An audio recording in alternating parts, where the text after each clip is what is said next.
bara baajataa 2018 piroojeektoota mindaa uummataa ta'an waan hawaasni keenya kallattiidhaan irraa fayyadamu karoora guddaa qabannee ittiin hojjechaatii turree jirra. Yoo xiqqaate bara kana qofa bu'uuraalee misoomaa gosa adda addaa piroojeektoota gosa adda addaa 29 ta'an karoorfannee hojii qabatamaa keessatti gallee hojjechaa turree jirra. Kana keessaa piroojeektiiwwan fayyadamummaa hawaasa keenyaa mirkaneessuu danda'ani sirriitti xiyyeeffannaatti kennee hojjechaatii turre bakkee hooggantoonni olaanaa jiranitti akka eebbifamanii ta'ee jira. Kana keessaa manneen barnoota sadarkaa duraa akkasumas manneen barnoota sadarkaa tokkoffaa irratti xiyyeeffannaa kennee hojjechaa turre guyyaa kaleessaas eebbisnee jirra. Karaa biraatiin baajata mootummaatiin bara kana hojiin hojjetamaa ture keessaa tokko iddoo oomishaa fi gurgurtaa hojii barbaaddotaati jechaadha. Hojii barbaaddoonni karaa tokkoon faayinaansii dhiyeessinee fi karaa tokkoon immoo bakkeewwan itti oomishan bakkeewwan itti gurguran mijeessuun dirqama keenya waan ta'eef kanarraa kaanee kilaastara furdisa loonii, horsiisa loonii, kan lukkuu, kan kanniisaa gosa adda addaa as keessatti ittiin hojjechaati kan turre.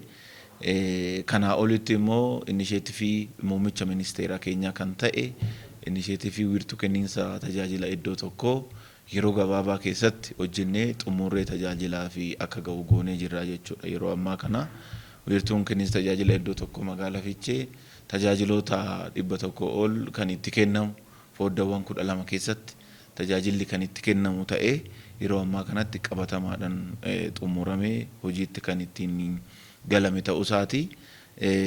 Xumura irrattis uummanni keenya deddeebii kanaan dura kenniinsa tajaajilaati irratti qabu sana amma ta'e gadi buusaa kan jedhu amantaadha jechaadhaan kan qabnu.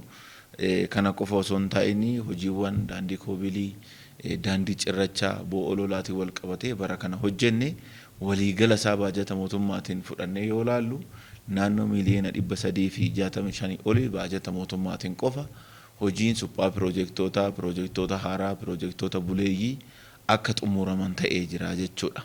Karaa biraatiin deeggarsa dhaabbileewwan adda addaatirraanis faayinaansii nuuf godhameen naannoo miliyoona 160 ol hojiiwwan piroojeektii magaalaa keenya keessatti hojjetamanii kan eebbifaman jiru jechuudha. Mana barumsa sadarkaa tokkoffaa yuunivarsiitii Salaalittiin akka ijaaramu ta'ee jira.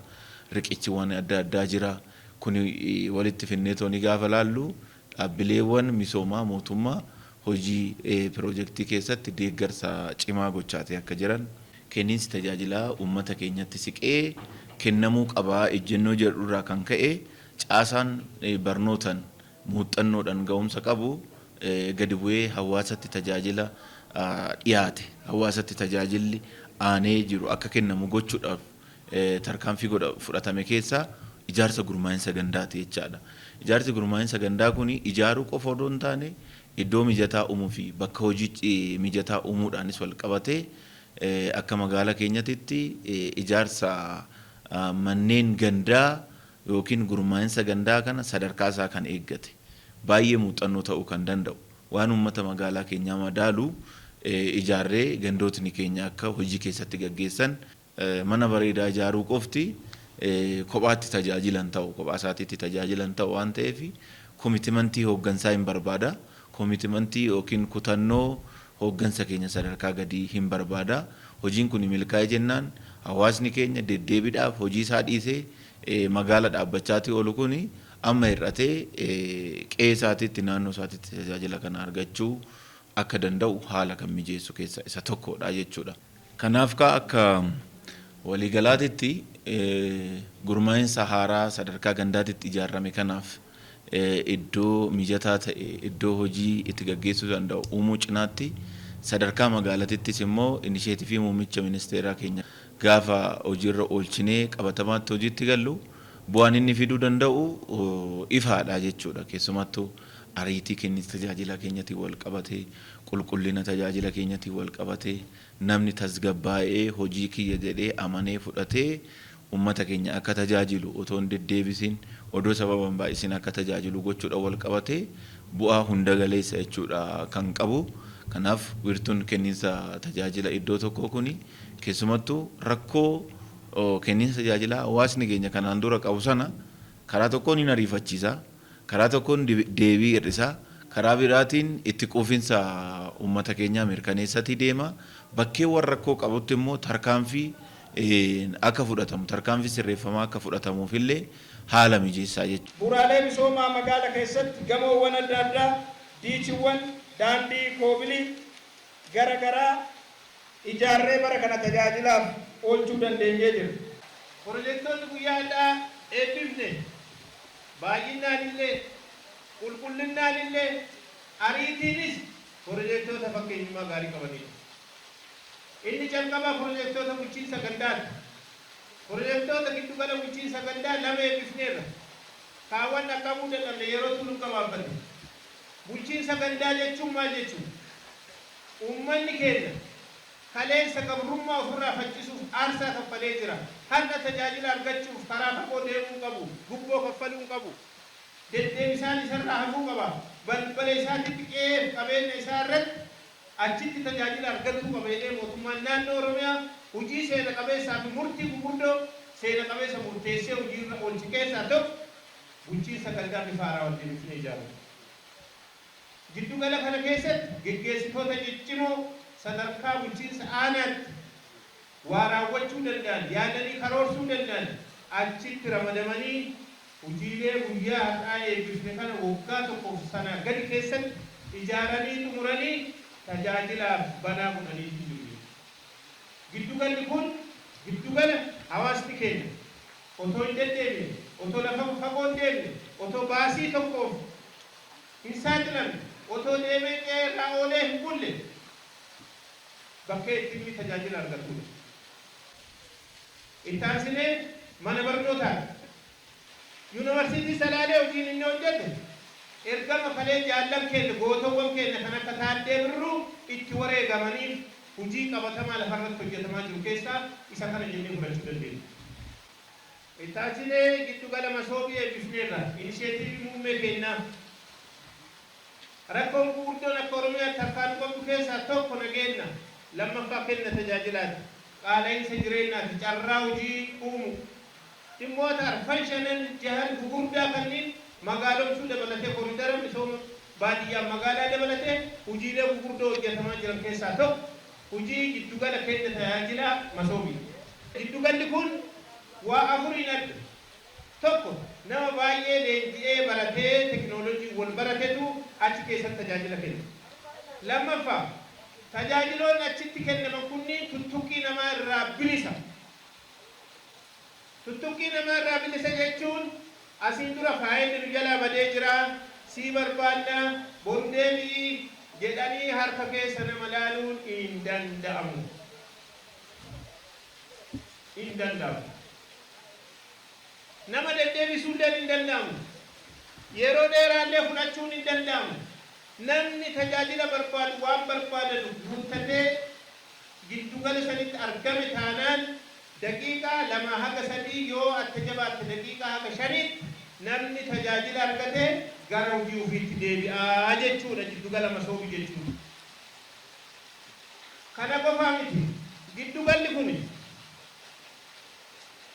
to'annaan isaa as bulchaan keenya kan godina biiroo isaanii ta'anii giddugalli kun maalirra akka jiru qaamaan danuun dhaqin to'achuu danda'an. Kabajamoo pirezidaantii otoo qaamaan asin dhuun, otoo gabaasa nan gaafan, otoo seektaran gaafan guyyaa hadhaa nama meeqatu giddugala kana argamee tajaajila argatee tajaajilli argatan kun hagam quubsaa komii maaltu dhiyaatee kan jedhu achuma ta'anii teknooloojiin akkaataa itti kenna tajaajilaa kana itti to'achuu danda'an hujimaata kan dirrisee. Kabajamoo pirezidaantii qofaa miti daashboordii irratti muummee ministeeraa inisheetiivii isaaniitiin guyyaa har'aa kana waajjira isaanii ta'anii magaalli Fiichee ummata ishiitiif tajaajila akkamii kennaa jirti kan jedhu biiroo isaanii ta'anii beekuu danda'an. Kanaaf giddugalli kun giddugala baay'ee ammayyaa ta'e, baay'ee kutannoon baasiillee hedduu kan nu gaafate, haa ta'u immoo kan xumuramee yeroo ammaa kana tajaajilaaf banaa ta'e waan ta'eef carraa kanaan giddugala akkana ijaaramee tajaajilaaf banamuu isaatiin ulfaadhaa galatoomaa isin jechuun barbaada. Tajaajila kenna tokko masoobii mana keenya rakkoo tajaajila wal qabatee hiikuudhaaf hiikoo guddaa kan qabu qulqullinni isaa sadarkaa isaa kan eeggatu yeroo gabaabaa keessatti kan raawwatan akkasumas immoo tajaajiloota 90 ol giddugala kanatti kan galan teekinooloojii kan deeggaran kan eegsisne inni kun tajaajila wal qabatee manni keenya kan kaasu boqonnaa hin kenna. Inni biraa mana barumsaa eegsisnee irra akkuma jaalleewwan na dura dubbatan kulaawwan godheedhaan yuunivarsiitii Salaalee dhimma barsiisuu akkasumas immoo qorannoo gaggeessuu cinaa hawaasa isaanii hawaasa keessa jiru tajaajila sooshaal responsibilitii waan qabu mana barumsaa ijoolleen barattee boru biyya jijjiirtu ijaaranii jiru. Kunis dhaloota keessatti hiikoo guddaa kan qabu. Gama biraatiin akkuma kanaan dura dubbanne qabsoon Oromoo boqonnaan qabsoo Oromoo ammaa booda jiru yookiin sabboonummaan Oromoo hiyyummaa balleessuudhaan dinagdee eenyummaa ta'u barnootaan dorgomaa ta'u gama biraatiin sirna ijaarrachuudhaan sirna ijaarrachuu sanaaf faayidaa kan qabu bulchiinsa gaddaa waggaa lamaan dura riippoortii hojjannee nuti yeroo fiichee asitti miseensa koree hooggansa godinaa ta'ee asitti immoo hojjetu sagaltamman keessa har'a gandi kan hojjetame sana biiroo akkasii godina taanee qabnu ture. Har'a sadarkaa ganaarratti G+2 G+1 hojjetanii qulqullinaan yeroo gabaabaa keessatti tajaajila guddaa kennuudhaaf gammadanii dhiistee jirra. Piroojeektiin baay'een har'a eebbifamaa jira akka magaalaa keenyatti. Tokkoffaa manneen barnoota bu'uura boruu manneen barnootaa eebbifamaa jiru. Bara kana piroojeektiiwwan baay'een tajaajila hawaasaati irratti hundaa'anii karoorfaman bara kana xumuramuudhaan tajaajila hawaasaatiif qophaa'aa jiru jechaadha. Isaan keessaa immoo tajaajilli guddaan aan kennu tajaajila wiirtuu kennis tajaajila iddoo tokkoo kana waan ta'eef bajeta guddaadhaanis hawaasa keenya rakkoo hawaasa keenyaa hundeedhaaf furuudhaaf tajaajila ariifataa kennuudhaaf kan qophaa'ee fi kan barreen darbaniin alatti hojii gaariin hojjetame ta'uun ibsuu barbaada jechaadha. Hojiiwwan akkanaa kun isa kaleetirraa garaagarummaa guddaadha kan qabani. Keessumattuu gandoonni haala kanaan of danda'anii ijaaramuun isaanii rakkoowwan kaleessa hawaasatti dhiyaachuu tajaajilawwan komii hawaasaa kaasaa turan in fura jedheetiin kan yaadu. Dabalataan piroojeektoonni baroota darban baroota durii piroojeektoonni tokko jalqabamanii waggoota dheeraadha kan lakkoofsisanii jijjiiramaa asitti garuu piroojeektoonni amma saffisa guddaadhaan halkaniif guyyaa hojjetamanii hawaasatti dhiyaatanii hawaasaaf tajaajila akka kennaniif hojiin gama piroojeektiitiin hojjetamaa jiru waan nama gammachiisudha jechuudha. Kun hawaasatti dhiyaachuu komii hawaasaa furuu akkasumas hawaasni keenya yeroo tajaajila yeroo gabaabaa keessatti deddeebi'uu irraa ni hafa jedheetiin kan yaadu jechuudha. Piroojeektoonni akkanatti fakkeenya farra as ganda burqaa jaalletti ilaallu kuni dhugaa dubbachuuf taanaan bulchiinsa gandaa osoo hin ta'in piroojeektii guddaadha jechuudha. Gandi haala kanaan of danda'anii ganda akkanatti hundeeffatanii ijaarrachuun komii isaanii ofuma ni hiikkachuudha jedheetiin. Hawaasa irraa kan eegamu ganda kana kan ijaarrate isaanii waan qabanirraa sabbata isaaniitirraa kiisii isaanii qabanirraa ofii isaaniitti kan ijaarratanii waan ofii isaaniitti ijaarratan kan ammoo tajaajila isaaniif kennamu kana tokkoffaa tajaajila si'ataa ta'e argachuudhaaf waan ta'e waan ofii isaaniitti hojjetatan kana ofuma isaaniitti kunuunfachuu eeggachuu fi tursiisuufillee hawaasni kun gahee qabaa jechuudha hawaasichi. Piroojeektiin akkanaa kun asitti nu argamuu isaatiif baay'ee hawaasni keenyarree kan gammachiisee nurree kan itti gammannee to'ee gammachuu keenya dabarsinu ta'a jechuu barbaadee tanani. Gandi keenya ganda diida eexootti makameetii jira. Achitti tajaajila gahaa fi walitti baay'achuudhaan tajaajila gahaa kan argachaa turree fi hawaasni keenya deddeebi'ee to'ee dhamaatii kan turee fi amma immoo ammatti kun asitti nu ijaaramuu isaa piroojeektii gandi kun hawaasni keenya akkuma dhufeen osoo hin turin irree gaafiisaa galmaan gahatee to'ee gara hojii isaatiillee galaatii jira jechuudha. Faayidaa addaa kan ta'e qaba. Nullee baay'eetti gammanne hawaasillee nam baay'eetti gammade.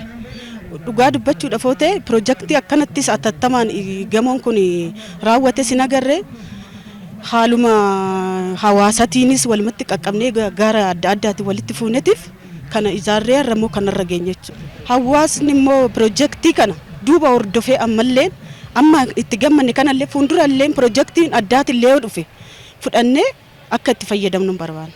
Ishee kennan tajaajila iddoo tokkotti wal qabatee faayidaa guddaa qaba, jijjiirama bal'aadha. Kana gaafa jennu uummanni keenya tokko ragaan uummata keenya bakka tokkotti qindaa'ee karaa teknooloojiitiin deeggarame ragaan namaallee akka baduu hin dandeenye ta'uun jijjiirama guddaadha.